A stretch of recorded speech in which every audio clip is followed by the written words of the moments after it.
peuple d'Afrique, recevez nos salutations. Nous disons à Emmanuel Macron de ne pas compter sur les Africains cette fois-ci. Parce que ce qu'il envisage de faire là, parce que qui veut provoquer les abeilles doit savoir courir. S'il ne sait pas courir, qu'il arrête. Ce qu'il est en train de vouloir tenter contre Poutine, le président Poutine, il ne faut pas qu'il compte sur les Africains. Parce qu'ils ont fait ça en 14-18. Ils sont venus ramasser les Africains co-tirailleurs.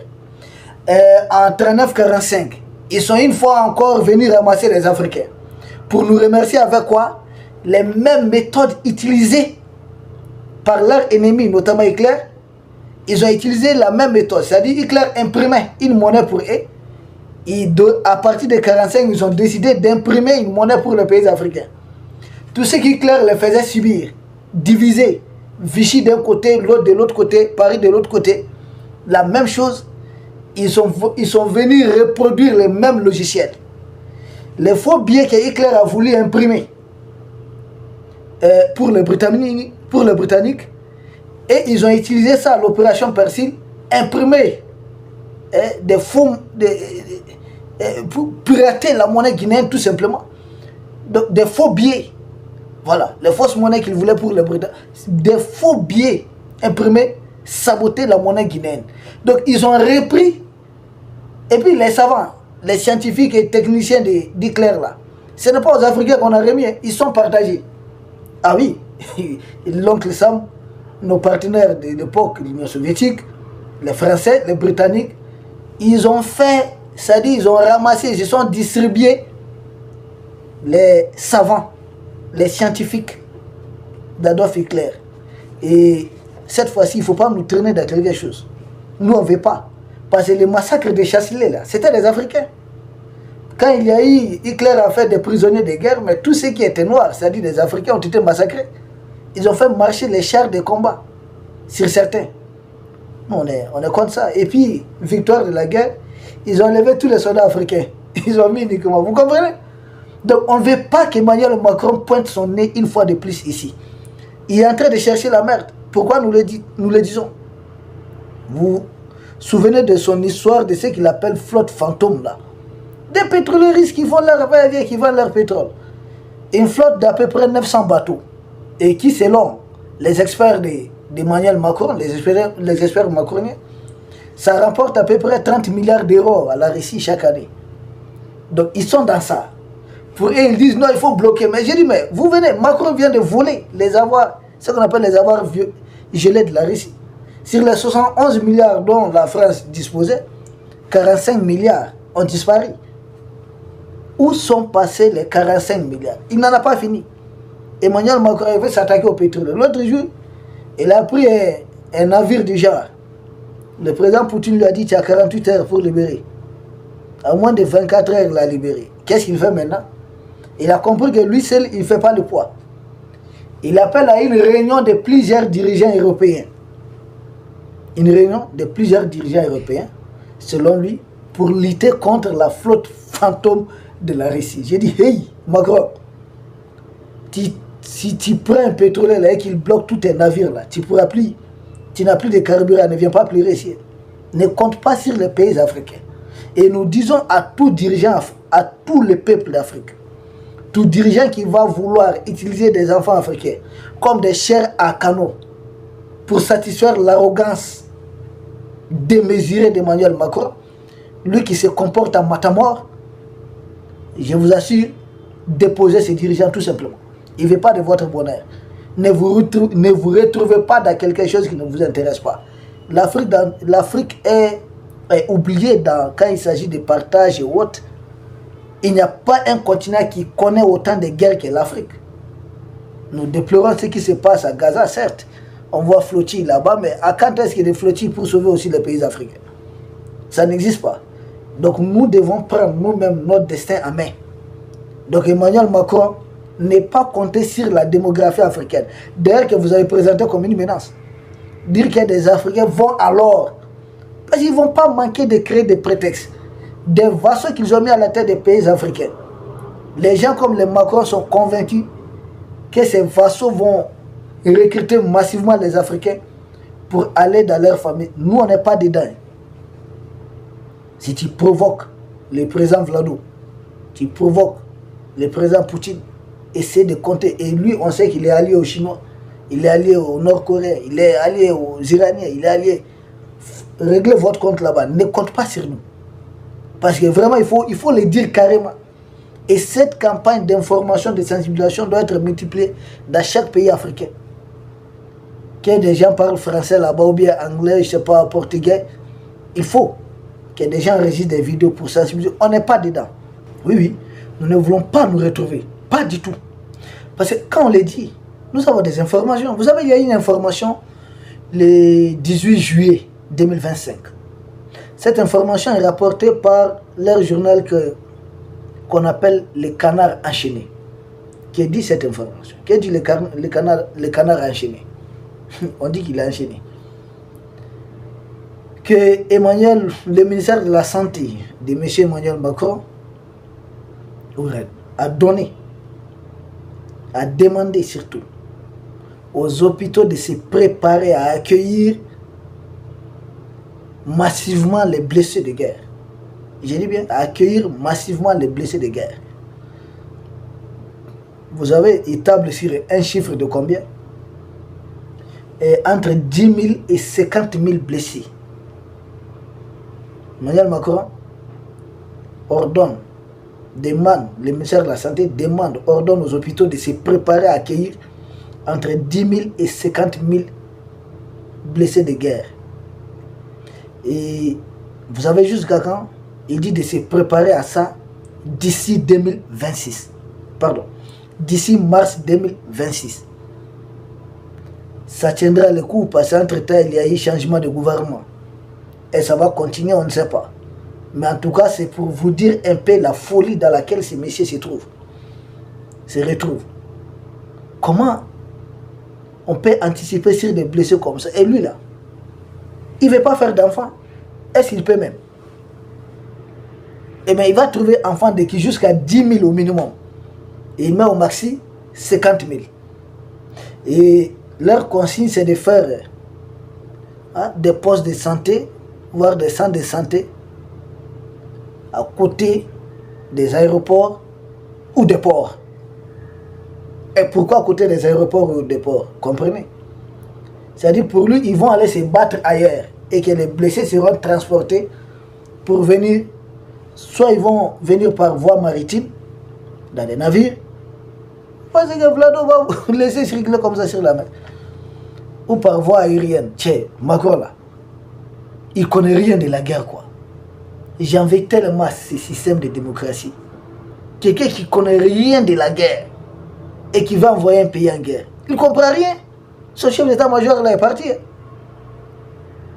Il est l'un des rares présidents ces dernières années de France à avoir connu 3 chefs d'état-major. 3 chefs d'état-major à lui seul. Parce que ce qu'il veut là, un vrai militaire là ne va pas entrer dedans. Maintenant son chef d'état-major, c'est qui? C'est un gars qui était avec lui, à côté de lui là-bas au palais présidentiel. Son ami de longue date, qui est vraiment dans les bêtises d'Emmanuel Macron.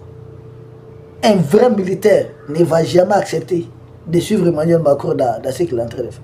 Le chef d'état-major l'a dit publiquement. Il dit, hey, la Russie là, c'est un poids lourd. Hein? Et Donald Trump dit que lui, peut-être lui, dans 5 ans, la Russie peut les égaler. Il dit dans 5 ans. Pour nous, la Russie les dépasse en beaucoup de domaines. Vous savez, l'armée, c'est un vaste domaine. Il y a beaucoup de choses. Et Emmanuel Macron, dans sa folie, qu'est-ce qu'il dit?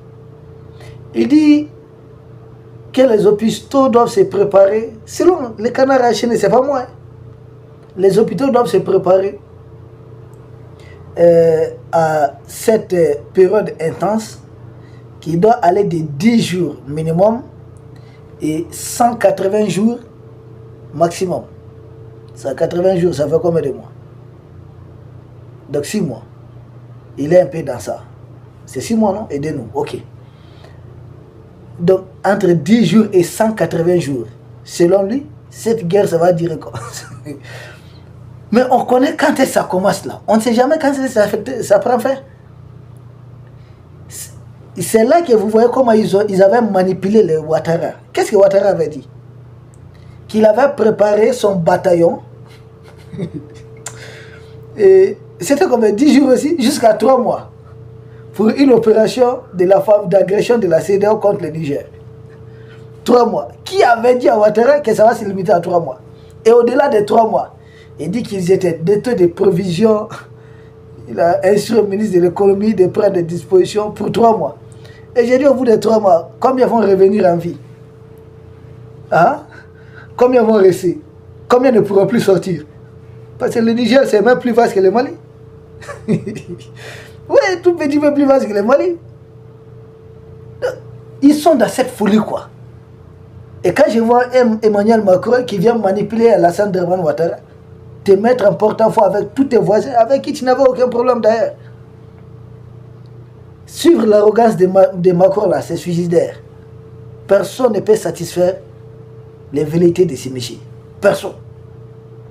Ah oui, oui, ne soyez pas surpris. Pourquoi? Certains se demandent souvent pourquoi Brigitte gifle, quoi. Mais avant Brigitte, il y a quelqu'un d'autre qui l'avait giflé, non? Posez-vous la question, pourquoi un président le gifle de cette façon?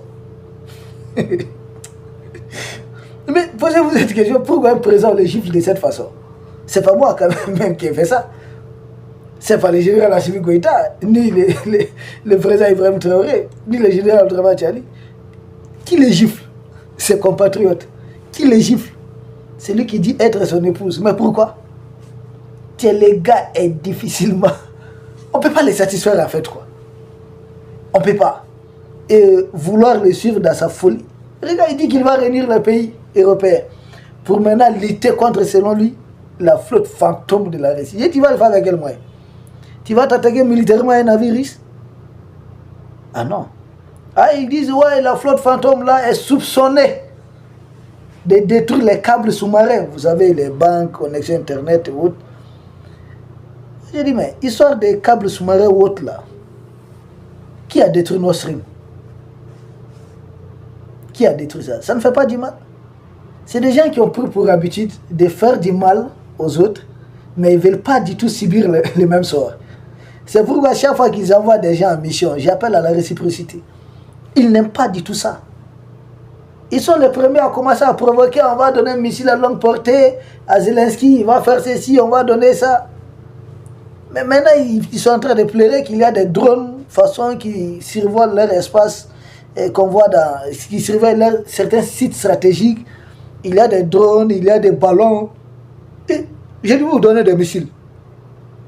Poutine ne se plaît pas, ne pleure pas, il ne se plaît pas des missiles. Et des simples ballons. Panique totale, panique au village. Qu'est-ce qu'il ne va pas? Ces messieurs, il faut arrêter de les suivre. Il est dans son suicide là, c'est un kamikaze. Il n'a rien à perdre dans ces mois. Je crois qu'il y a un de leurs politiciens qui a dit ça. C'est qui? François Asselineau. Aidez-nous avec son nom. Il a dit, mais lui, il ne peut pas suivre des gens qui n'ont pas d'enfants. C'est-à-dire qui ont opté pour ne jamais avoir d'enfants. Que Dieu ne vous donne pas d'enfants. On peut comprendre. Mais quelqu'un qui fait sciemment, il fait exprès, il opte, c'est une option. Il dit, il ne veut pas d'enfants dans ce monde. Mais il compte sur les enfants d'autrui, des autres, pour faire sa guerre. Attendez, mais c'est cynique. C'est cynique. Ça ne passe pas. Bon, s'il compte sur les enfants d'autrui pour faire sa guerre, que ce soit les enfants de son pays. Comme il dit les Européens, certains dirigeants européens ne veulent pas le suivre. Et Viktor Orban n'en veut pas. Et celui qui ça, Robert Fico de la Slovaquie ne veut pas. Et nous aurions appris même la victoire de ceux qui sont opposés à ce même système en République tchèque. En Géorgie, les gens ne veulent pas. Il veut préparer une guerre avec... C'est-à-dire qu'il est convaincu que c'est il ne peut rien, quoi. Il dit qu'il faut mobiliser toute l'Europe. Et il dit, j'ai vu leur plateau, une fois, on m'a envoyé... L'autre jour, il n'y a pas longtemps, sinon je ne suis pas trop ça. On m'a envoyé les liens où les fameux experts de LCI disent qu'ils sont plus de 450 millions d'habitants, les 144 millions d'habitants. Pourquoi ils vont les défier et les menacer? Mais dites que la Russie, c'est le plus vaste que tous vos 27 pays réunis. On n'avait pas ajouté ça. Que la Russie a ce qu'on appelle la profondeur stratégique. que la Russie seule, son industrie militaire, produit plus d'armement que l'ensemble des pays de l'OTAN réunis. Vous ne dites pas ça? Vous voulez vous frotter à quelque chose? La guerre, là, c'est celui qui a les carburants. La Russie a la capacité de produire plus de 11 millions de barils par jour. Vous en produisez combien? Et vous voulez faire la guerre avec quoi? Pétrole de qui? Gaz de qui même? Bon, peuple d'Afrique, nous avons enregistré cette vidéo pour dire tout simplement à Emmanuel Macron de ne pas compter sur nous. Voilà. S'il veut provoquer autre là, qu'ils font leur truc à 27 là-bas, de ne pas compter sur les Africains. Et tout dirigeant africain qui va se mettre dans ce jeu, son peuple doit se soulever. Son armée doit les prendre. Oui, son armée doit les prendre. On n'est pas dedans. Hein. Nous ne sommes pas dedans. Peuple d'Afrique, nous vous remercions. À demain, sans doute pour un autre sujet au sommet de l'actualité. Merci.